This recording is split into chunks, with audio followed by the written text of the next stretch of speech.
There's no hide again. And now the video. 3, 2, 1. You were Like, do it in but you were ready. You not ready? We're live now. Wait. Wait, I turned the audio off. Why is it playing? 1 second. Oh, wait. It's muted. What's mute? What's going on? I turned the audio off. Why is it playing? I don't know what's going on. Wait. It's muted. Are you Can you pause it? What's going on? I had Oh, it's coming from my phone.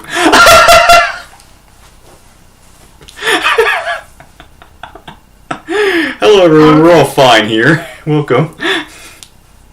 How are you? I'm so embarrassed. Okay. So, episode 3 I'm just of... jealous because he's streaming on his channel. Okay, and I want all the attention. Oh no, believe me, behind, but like, before the stream, I was having so much trouble over here. He was. We had to, so she's balancing, she's the balance back. I didn't even know it was on my phone. Because you know what I did? I pulled up on my phone to share the link onto Discord, and I guess I never exited out of it. It's a good thing this is a filter because I'm crying right now. I'm laughing so hard. So anyway, I'm sorry. Go ahead. Mandalorian season 3, episode 3. Chapter 19. Or should I say the welcome to season 1 of Dr. Pershing. Yeah, right? Season 1 of 1, apparently, I guess. I don't think... Yeah. I don't know if he's still alive after this.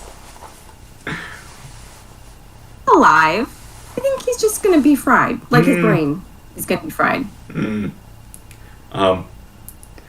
Yeah, this is an interesting episode that I never thought they would cut away from Mandalorian stuff.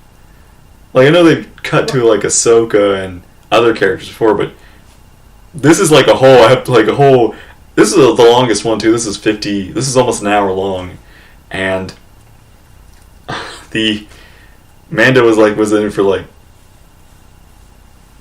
5-10 minutes maybe. This is when Mando finally gets his. This is Dr. Pershing. Sneaks into, whereas Mando sneaks into Boba Fett. Now it's Dr. Pershing sneaks into Mandalorian. You know, I like it when shows do things like this, and I like it. You know what I mean? Like sometimes shows might try things like that. It doesn't always work, but when it works, it's awesome. Like it makes me think of sorry, I know this is Star Wars, but like in Doctor Who. Yeah. Like when they did the Weeping Angels episode, the very first Weeping Angels episode. Like the Doctor he was in it, but like barely in it. He wasn't the focus. It was about a completely new character, and that episode is now like a classic. Yeah, Doctorless episodes are really interesting sometimes. So yeah, so I like they did something like that with Book of Boba Fett. We had an episode entirely related to Mando, but obviously we know Mando. Mm-hmm. But like now in this case, like, did I ever say to myself, I really wish we could have an episode about Dr. Pershing and that girl that we saw occasionally in season 1 or 2 the Imperial officer that was just a background character. Yeah, like I never felt the need for those episodes, but like, oh my god, I was so invested in these two characters. Yeah. I actually have a theory. Let's hear it. I think this might have been a Rangers of the New Republic episode that they couldn't make anymore, so they decided to sneak it into Mandalorian or something. Because this feels like this was Coruscant related, this was New Republic related, this was very not... I mean, it was Mandalorian related because these characters were from The Mandalorian and they were involved with Mando stuff. Mm-hmm. But it did... I feel like it's very interesting to have this because I feel like it is very important to the plot of the whole show in general, the whole Mando era, because it's related to, you know, Moff Gideon, it's related to Thrawn, it's related to Ahsoka. Like, these things are all going to come together at some point. But I feel like that this, because I think that, you know, Rangers of the New Republic was probably going to be something very, you know, New Republic related, and Pershing and Gideon and all that stuff would have probably been in that show. But since they couldn't make that, they went with the... they decided, okay, well, we still need to tell this. We still need to tell these plot elements. These are very important, because then it would have been just like, okay, if you watch just Mandalorian alone, you need to watch Rangers of the New Republic to know what the heck is going on with Dr. Pershing and all the other stuff.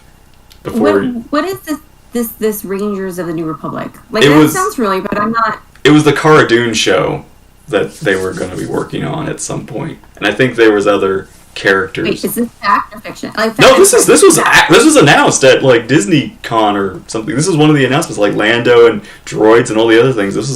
And Rogue Squadron. This is one of the things that they canceled. Oh, and all those announcements. Oh wow! I guess, you know, that was so long ago. I don't even remember that. Yeah.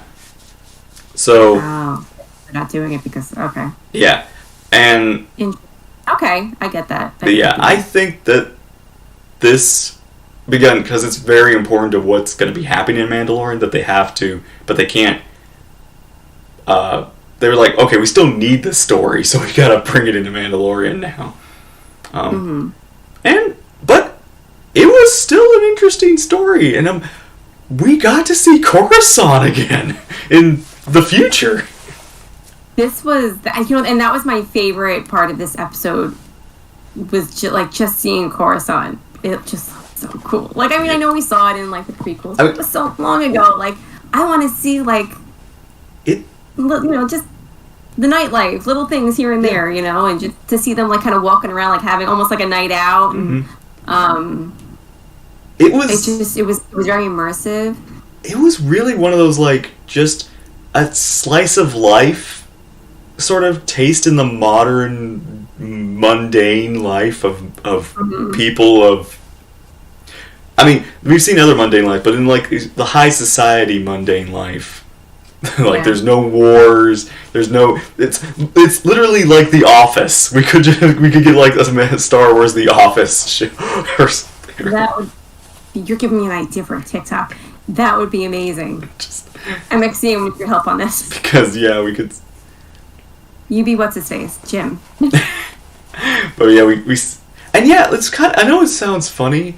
But it's so weird to see Coruscant untouched, because it felt like, you know, just right back in the prequel era, even though this is 30 years later. It's not, it doesn't look that different. And I do find that also interesting how, you know, like we see these high society people talking about, you know, it's like, oh, the New Republic, the Empire, the Rebels, like back to the Old Republic, now the New Republic. It's like life never really changed for them in a way.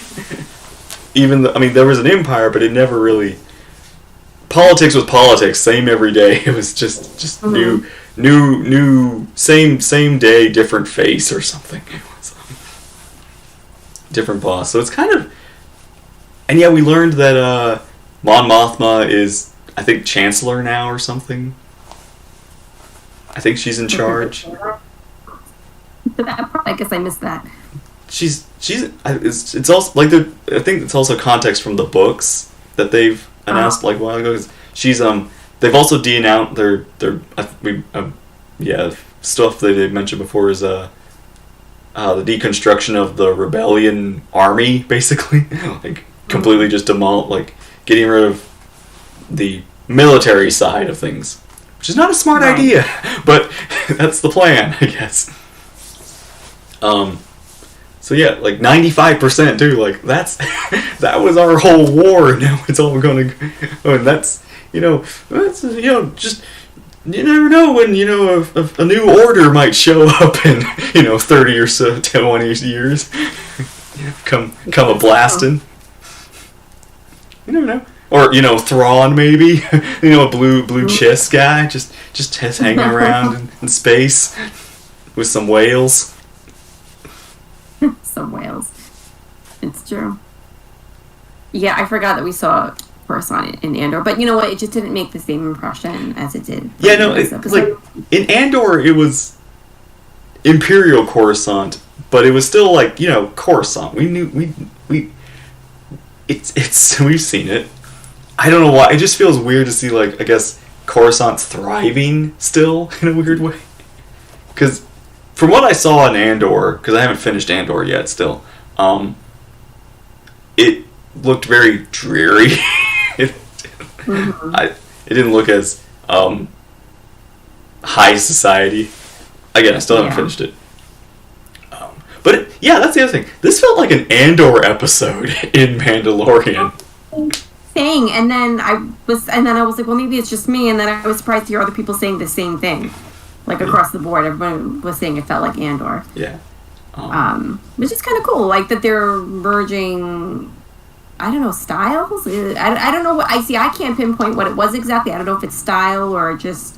I feel like it is a bit of merging styles, and I feel like there could be giving a tease/taste of Andor. For people who didn't watch Andor, maybe they'd be like, hey, this is what it's like. If you like this, you'll like more of it in the Andor or something like that. And also, but also it's just hey, maybe we can write more shows like this in the future if people like this. Which I'm hearing mixed opinions on, but I liked it. I definitely enjoyed this episode. Yeah, it was really good. It's a great fidget spinner. And I'm determined to get this on the stand, but I don't think it's... unless it's just supposed to balance, I can't get it off. Is there no, little hole that you plug it in? Because I remember, those toys have... Huh? Sorry. It doesn't fit. Oh. Don't come in. I was going to say... Anyway. Force it! Use the force! It's not working. Anyway. But yeah, I'm excited. I'm eager to talk about Elias Kane because, that's been a hot topic of conversation for me amongst friends the last few days. About who she really is. Oh, is that? Yeah, I didn't catch her name. So Kane is her name, because Elias Kane. Yes. Elias Kane. Which I like how that was funny. Back then she was just unnamed officer. Mm-hmm. But now she's got a name. I remember the theories floating around. First time around when we saw her was that she was Sabine, working undercover or something. But obviously that's not true. But I remember hearing that theory at some point. Yeah. Because she was just a side character in the background. We didn't really know who she was. She didn't have a name. Yeah. And I don't know if they were trying to be subtle, but I don't think they were. But I was 100% okay, she's not trustworthy. I don't trust her. She's bad. She's bad. In fact, I was more I would be surprised if she's actually good. That was the thing. I was I guess I'm gullible. She had me going. I was oh, this is so nice. They're friends. They're working together. I was so happy for him that he made a friend. And she seemed so cool. I know. I was thinking maybe, hopefully, but I don't know. I'm just getting a vibe off her that she's sus and she's totally not turned. She's totally Imperial, still on the Imperial side. And then why did he fry his brain? I guess to keep the New Republic from getting information out of him or something. Any information that he had, I think I'm actually curious if she got because she needed him for the cloning information. And then when she got that, basically she got all that he needed, which was basically all that they needed. If that's all he needs, then we can work off that.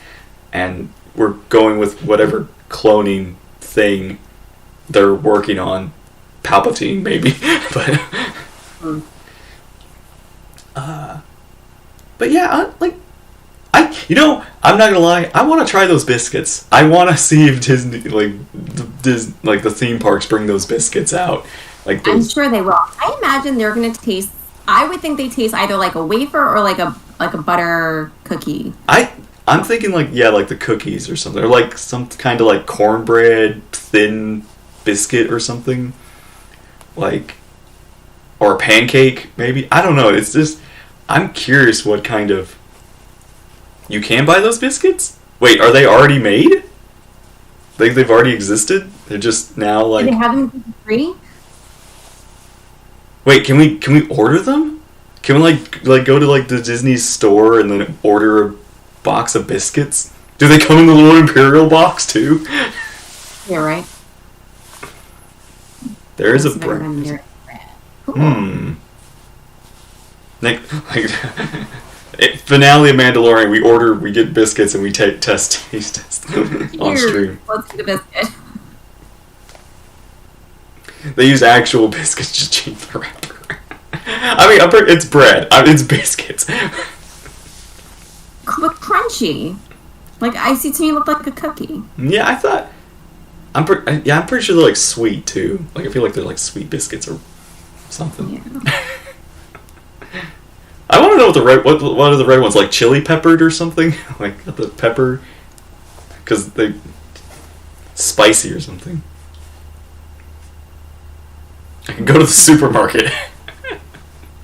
What brand? What brand of biscuits are these?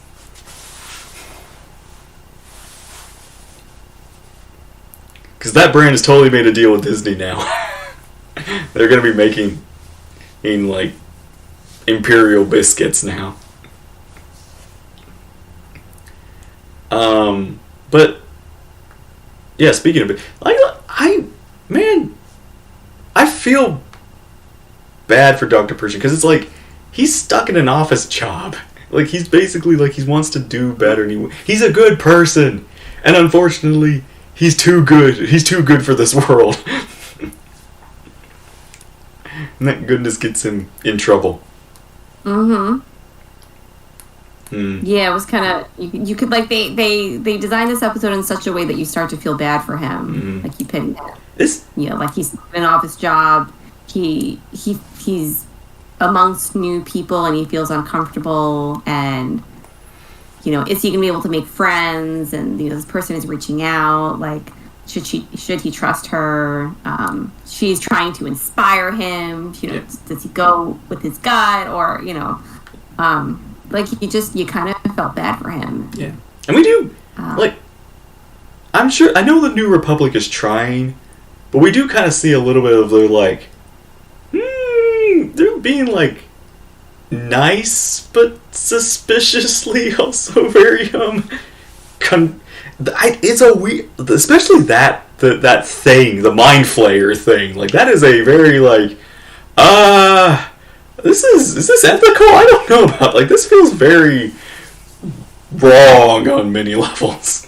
I had the same impression too. I was like, this is really effed up. Like I'm sure the Empire was worse. Like they're being like gentler with it, but it's still like but like you have like forcing brainwashing in a way. It's like kind brainwashing, but still it's brainwashing.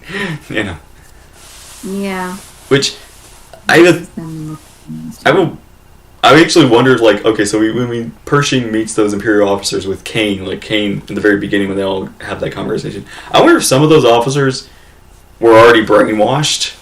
Like, they've been brainwashed where they're like, yeah, down with the Empire and all that. And so, I mean, we still kind of miss it, but yeah, down with it. And it's just like, I wonder if maybe they've been influenced. Mm-hmm. Like that's because everyone here is like under prison. I think that they're basically prisoners in a way of, but like, what's the term? Like return. I don't know. Like it's that when you're a convict and then you go back to work or something. It's like I don't have the term for it, but I learned about it recently. I know, kind of. Yeah. But yeah, I did like the little conversations they had where they were just, just talking about like, here's the Empire and here's now the Republic and is what we're seeing the shadier side of the New Republic and it's kind of it's weird. Yeah. Yeah, probation thing. Yeah, there you go. Yeah. Work release. Yeah, that too. It's very much like that. Yeah, Pershing's just stuck in an office job with, and they're going by numbers too, which feels. Ooh, that bothered me so much. Yeah. Because that's what they did to the clones, and yeah, that's just messed up. Although I have heard a theory or an idea behind that maybe the reason they don't say names is so anybody who knows them from like any of the rebellion that has a name but doesn't have a face can. It's kind of like a protection thing. Yeah, something like that. Like, I get that. Yeah. I'd like to protect their identity. All right, well, that makes more sense. My immediate reaction was, oh my god, that's what they did to the clones. And yeah, I was thinking that too, like a dehumanizing or something. And yes, that's the word. Yes. Yeah, but if the protection theory is what they're doing, then I understand that. I can understand that. But yeah. I was very like, again, this episode was weird. Like, it was so not like bad weird. It was just so different. Yeah. And especially again when Kane and Pershing are out eating popsicles in the fair or some weird like. And somebody pointed out that the March of the Resistance song was playing in the background. Yeah. Which I didn't pick up on, but someone on TikTok pointed out. And I was like, oh, so cool. I love that. I think. I heard somewhere that we've seen this, the mountaintop of Coruscant, the one part of Coruscant that is exposed, that is natural, like natural part of Coruscant. Oh. I feel like we've seen that, or I've heard that we've seen that in Clone Wars before, or in it was either Clone Wars or Resistance, like the third animated show. Although Definitely wasn't Resistance because they never went to Coruscant. They never went to Coruscant on that? Okay. But yeah, it might have been Clone Wars, but I don't know what episode it was in Clone Wars. But yeah, it was kind of cool to learn that, it's basically like Mount Everest is like the one piece of Earth left you can see in this. Mm-hmm. And yeah, glowing popsicles or something. I have another theory. I think they're gonna clone Dr. Pershing. They killed the original, and they're gonna clone him. Just wild crack theory, completely stupid. I feel like they might have gotten his DNA off the popsicle or something, or other ways. I don't know. I was just very suspicious why they focused on that. But it would take a long time for him to, unless they have accelerated aging. They could do the accelerated aging thing. They might not even need the whole body. They just need his brain, or put some cybernetics with it or something. Cloning could be different now. Again, that is 100% probably not going to happen. But I was just like, what? It just caught me like, there's some interesting like shots going. It's just my brain like kept making connections. If it could work if certain other things are in place, like. Plus, I mean, it would make like if they can't take Dr. Pershing, they could make their own Dr. Pershing and make an evil Dr. Pershing, because this one's nice. Mm-hmm. But it does have it doesn't inherit knowledge, but it does have the brain to. Not to say that some brains are different from others, so it's like maybe the smarts or the retention and all the other factors that made him who he was would remain. So they just speed run his education back to him or something. I don't know. Again, crazy crack. And yeah, it could take a long time to get to know a Pershing, get a brand new Pershing. So, I want to go back to Elias Kane. So, hold on. I want to make sure I credit the right people. Okay, so over the weekend, some videos popped up for me. People are trying to speculate who Elias Kane is. So, I've had conversations with people, and then I've seen some videos. So, and I think some of the theories are interesting. Oh yeah, what? So, okay. Well, here's one theory. One theory I heard. I was talking to a friend of mine, and they think that possibly like Elias Kane is like the start of the First Order. Like, because apparently the First Order was started by women, which I didn't know. Really? Speculating that maybe she's one of the founding members of the First Order. Okay. Oh, Another theory. Okay, but go ahead. I was just gonna say, I do remember like way back in season 1 of Mandalorian before it came out that it was stated that this show will kind of have the origins of the First Order in it at some point. But I mean, that was season 1 when they said that. But and I figured that was just general, like, you know, the Imperial Remnant and everything. But if they're continuing on with the First Order, then yeah, I could see her being the beginnings of it, of sorts. It's a possibility. Yeah. Okay, second theory. So this is from someone named Stevie on TikTok, and she was saying that she wonders if Elias is the daughter of a clone, because again, she sought out Pershing. I mean, obviously, he wasn't the one who started. Obviously, you know, this was the Kaminoans who created the clones for the war. But, you know, anti-clone creation, whatever. Yeah. So it was like kind of like a revenge kind of thing. Not revenge, just seeking out whatever. That was one theory. Yeah.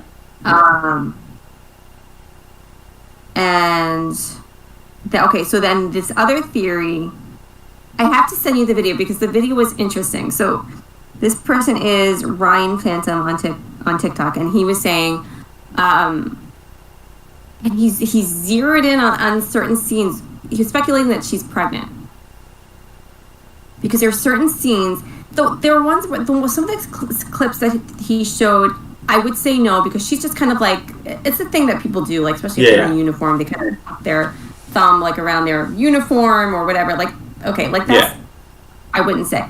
But then there was like 1 or 2 scenes where she had her hands over her stomach. I mean, I don't know. But I don't know if she is pregnant or who she would be pregnant with. Some people are saying Rey.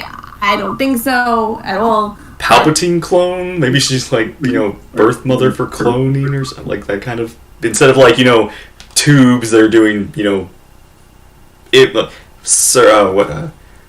what do they call it when you know, people who can't have children but they put eggs and surrogate cloning. Yeah, I mean, I showed it to MXC the other day. We all agree, like, it's so far fetched. I really don't think that's what it is. But listen. I just like I like a theory. I like a good theory. And I thought this was kind of fun, interesting. Hux is... because I didn't notice that detail, but yeah. 1 or 2 things I would say maybe. I never would have put those two ideas together in my. But I mean, well, okay. The real question is how and why and like what. Well, that's the thing. We just don't know. But if I do hear saying like Hux's mother, that would be interesting. Oh my gosh. It's only if we confirm that the person she was with is one of the Weasleys. Like, we get another Weasley actor and then it's like, okay, you get another Weasley actor, you confirm that it is a Weasley son. Oh, that'd be funny. Mother Pride? Well, Pride was actually with Palpatine. He's way older. He's been in... Yeah, Pride's been... I think they'd probably be like Pride's wife. Maybe. I don't know. I feel it. Oh, but yeah, she's... We also heard a theory that Gideon escaped. Like, he is, Pride's Pride. But yeah, Gideon may have escaped. But I don't think she's working... I heard some theories that she's working for Thrawn. Like, she might be like an agent of Thrawn or something.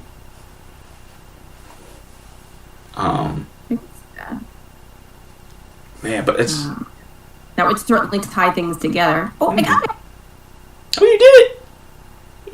It's stuck. It flies. Now what am I going to do with myself? Just do this. Just flat around. Dude, you know, like Luke when he's got his little T-16. Just. Oh,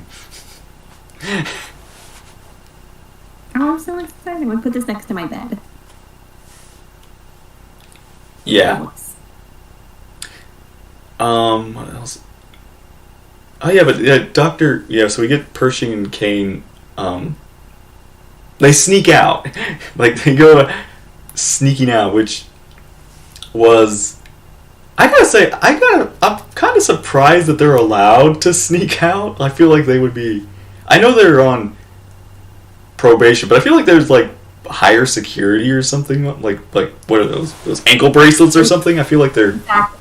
I would have thought, okay, like in the real world, even in the real world of Star Wars, they would have had ankle bracelets. Like, I don't think they would be given that much freedom. Yeah, I mean, I know they're free because they're like allowed to be driven in taxis and go to places. Even go. In Pershing was at the amphitheater, and he didn't have security. Like, I'm actually surprised how unsecured they are. Or something like how.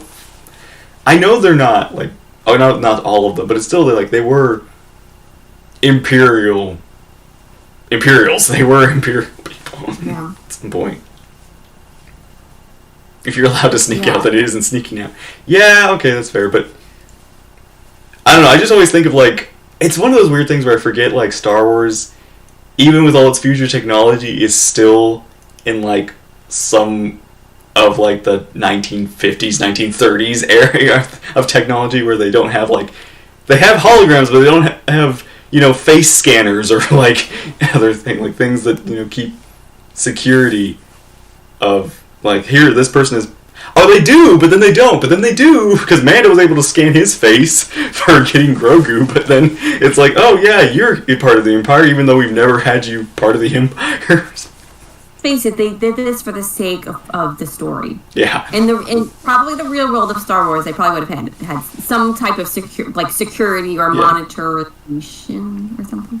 But for the sake of the plot, yeah, they had it bothers me sometimes, but whatever. Yeah. It's still yeah, they did. They were allowed in certain areas, but it's still I feel like they would have trackers on. I mean, they have fobs. We still don't know how the fobs work, so they have to have some kind of tracking device on people now.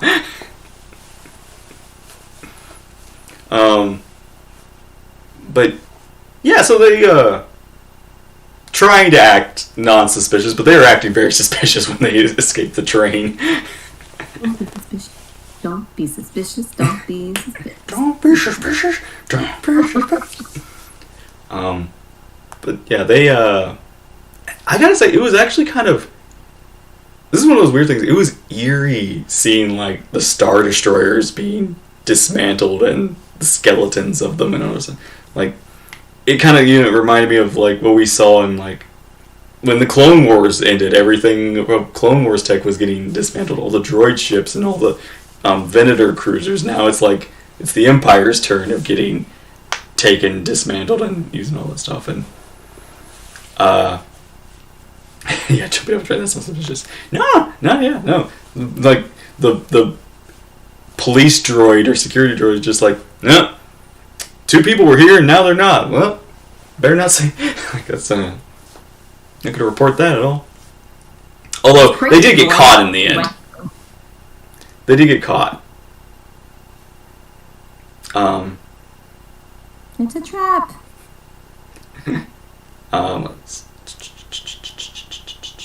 But yeah, they go to a Star Destroyer, which I find that funny where they say yeah, these ships are all taken down, so we don't need security. It's it's still a Star Destroyer.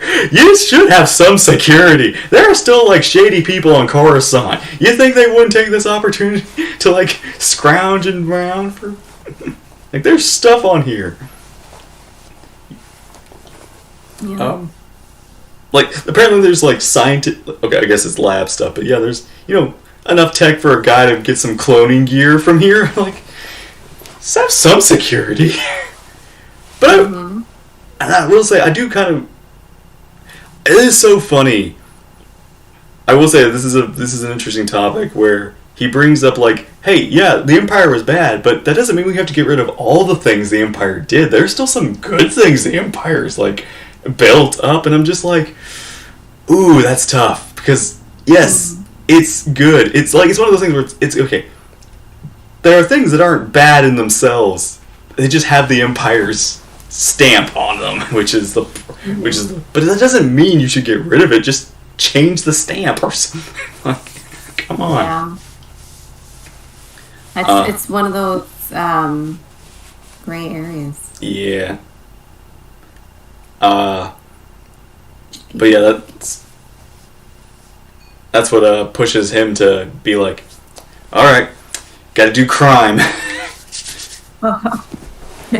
And as you said, the convict. What was the name of the episode? Convict? Yeah, I thought it was. No, but it works. It's similar. But yeah, they go and get the gear. She finally introduces her name, and they try to escape, but they get caught. And it turns out she was kind of a mole for them, but wasn't real. She's like playing triple cross in a weird way. Mm-hmm. Like she's playing him, playing them, playing for every. I don't know. It's whatever it is. She's the bad guy, and they all. Oh man, that was because she's got to get out of here. There's no way that they're gonna come back and find Dr. Pershing's been brain fried, microwaved, and be like she was the only one in the room. And this happens, so it's like, yeah, she's not staying. Yeah, that's an evil when you eat a cookie in front of this torture or something. That's just.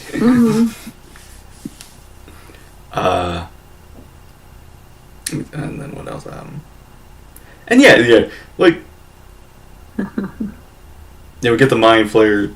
That's the scene's like, and he says like it's a trap to the Mon Calamari. Yeah. But yeah, so that was the Dr. Pershing episode. And the Mando was in it. So the Mandalorian part of this show. I honestly gotta say that was a really epic space ship fight. Like that was so cool. I would love to see. I love it. I love those ships. Yeah, it felt like I was like, oh my gosh, this is like watching a movie. This like that's how good the visuals were. I mean, especially again like all the maneuvers and everything they did in TIE interceptors. We get to see some TIE interceptors again for the first time in a while. Like, I don't know what it was, but I feel like the way they were. I'm pretty sure they were CGI, but I felt like they were almost practical in a weird way. Like they felt that kind of jitteriness to them or something in some of the shots. Mostly the space shots, but there was a few of them. But they had I don't know, it's just something my brain picked up on. I don't know if it is or not, but yeah. So it's actually kind of cool seeing like.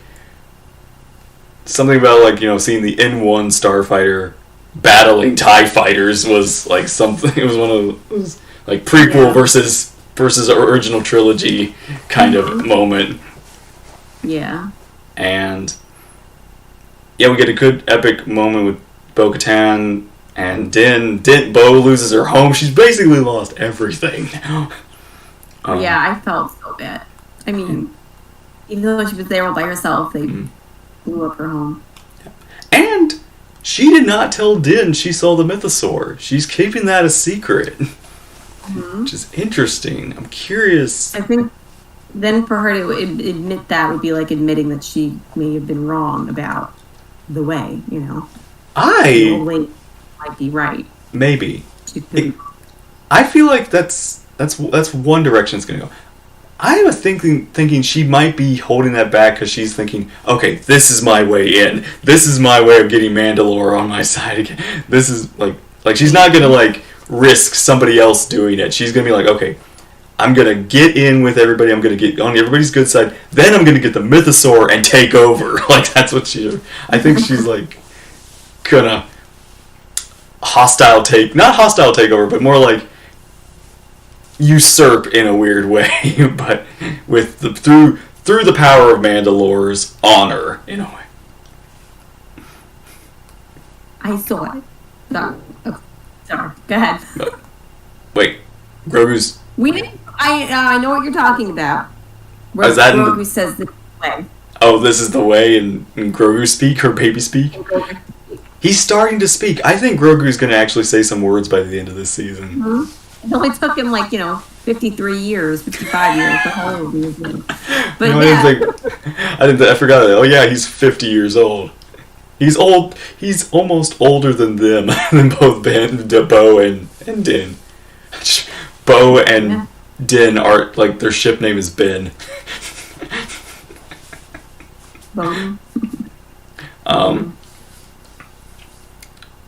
But yeah, so Bo also, went through, not intentionally, I guess, but she did swim. She did bathe in the waters. Hasn't taken off her helmet. She has basically become part of the way now. I feel like she's not against it either. I feel like she might even be starting to see their ways in a way, maybe. She might still not be 100% on board, but I think she might be this is so bad. I did find that funny, that at the end, okay, so here's Bo-Katan, who everybody here has kind of had a bad taste or something, where they're like, hey, you were the person that kind of ruined everything, ruined Mandalore or something. It's like, but hey, you bathed in some water and didn't take off your helmet, so good. That's showing. Hey, everybody was just so accepting, and I feel that kind of threw me off. It's wow, they're so serious about their creed that they're just gonna wash away all water under the bridge now, water in the mines. It's all. Mm-hmm. Armor Satine. Armor is Satine. She's dead, okay? No one's ever really gone. Obi-Wan Kenobi, her boyfriend, alright? Maybe Maul. Maul knows a way to survive. Maybe Maul found a way to save Satine for, maybe... Why would Maul take Satine? Just to torture Kenobi more? Maybe. Kenobi's dead. You know what? There is something special about the armor. There's a twist with her at some point. I'm expecting it. Oh. I mean, what was her name? Heck, half of the people here are getting stabbed and surviving worse nowadays. I mean, listen, if something magical happened and she somehow came back, I mean, we don't know what happened to her body. Mm-hmm.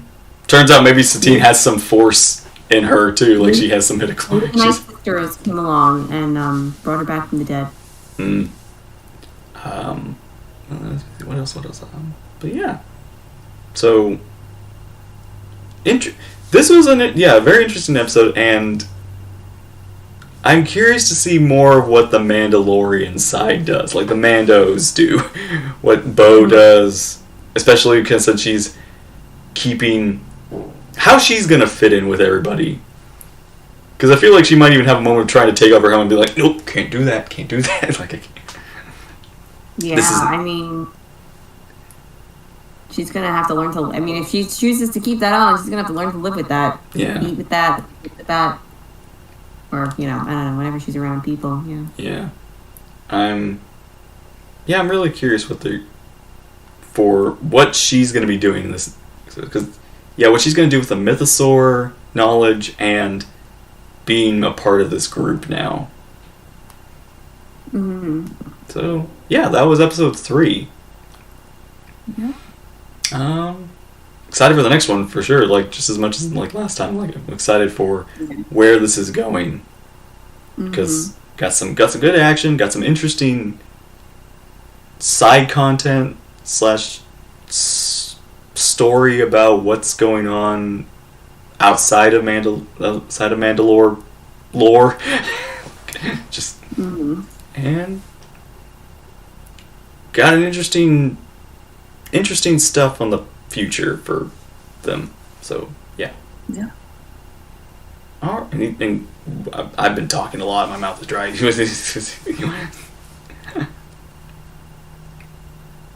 I'm good. You're good? Yeah, great episode. Enjoyed it. And yeah, I'm excited to see what happens next. I always like it when I can't figure out what's going to happen next. Like sometimes shows or seasons can be predictable. Like this is kind of reminding me of how I felt about Kenobi. Like I had it in my mind Kenobi was going to go one way. Yeah. Like it's going to be in the desert watching Luke grow up, and that was going to be the whole show. And I'll have a run-in with Vader, maybe a flashback. But like it went a completely different direction, and it was all about him and Leia. I didn't see that coming. Yeah. So I like how Mando's giving me that same feel where I thought this whole season was just going to be him trekking his way to Mandalore. Yeah. Getting in the waters of the valley. Like, and no, that was all done in like, the first that was or whatever. Yeah, it was just like so literally now, done, and now we're on to this story. Yeah. And yeah, it is weird, like feeling like, oh, I have no idea where we're going. Like I have no idea what's like I have ideas, but I'm not sure the idea. Right. Like season 1 was getting Grogu somewhere, just wandering about, but getting Grogu somewhere. And season 2 was finding a Jedi, and now season 3 is what we thought it was going to be. Like becoming a Mandalorian again, like bathing and all that sort of stuff, and restoring Mandalore. Mm-hmm. And it's still that, but we got basically the part that we thought was going to take forever now done. So now we're onto this. Yeah. Okay. Yeah, 5 more episodes. Wow, it does not feel like. It feels like. Man, this feels like a short season, even though we still got a lot of episodes. It feels like, man, we're already halfway. It feels. Mm-hmm. But yeah. Okay. I'm ready. I have nothing else to say, basically. All right. Yeah, I'm good. All right. Good times, folks. Good times. Thank you for listening, MXE. Yeah, thank you all for watching. I hope you enjoy this discussion and of this episode. Take care, and we'll see you there for the next one on Nerdy's channel, probably. Yep. Yeah. Mando Monday next week. Yeah. But I'll be back on my channel on Wednesday. I couldn't last week because I was sick. I'll be back Wednesday doing a watch party for Bad Batch and Mando. 6:30 p.m. Eastern Time. So, knock on wood. Yeah. I'm done. Okay. So, see you there.